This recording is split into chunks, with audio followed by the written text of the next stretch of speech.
Enumeration అనేది ప్రభుత్వం చేతులెత్తేసే కార్యక్రమం చేయకుండా ఆ ప్రతి గ్రామంలోనూ కూడా వైఎస్ఆర్సీపీ నష్టం జరిగిన ప్రతి గ్రామంలో కూడా ఎన్యూమరేషన్లో ఏ ఒక్కరికి కూడా నష్టం జరగకోకుండా వాళ్ళ తరపున వాయిస్ ఇవ్వగలగడం, వాళ్ళ తరపున మనం ప్రభుత్వం మీద యుద్ధం చేసైనా సరే రైతుల తరపున మనం తోడుగా నిలబడడం. మీ ప్రాంతాలలో అసెంబ్లీ కోఆర్డినేటర్లు అందరూ కూడా చురుగ్గా పాలుపంచుకుంటా ఉన్నారు.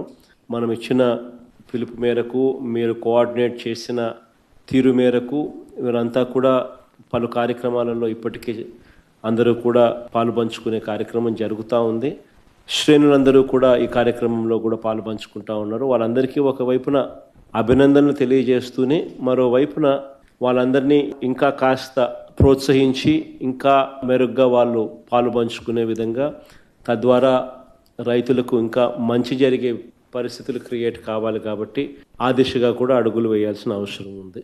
ఏ రైతు కూడా మిగిలిపోకుండా అవస్థపడే పరిస్థితి రాకుండా ఆ రైతుకు తోడుగా ఉండే కార్యక్రమంలో మన వంతు కృషి ఏం చేయాలనో అవన్నీ కూడా గట్టిగా చూసుకునే కార్యక్రమాలు చూసుకుందాం.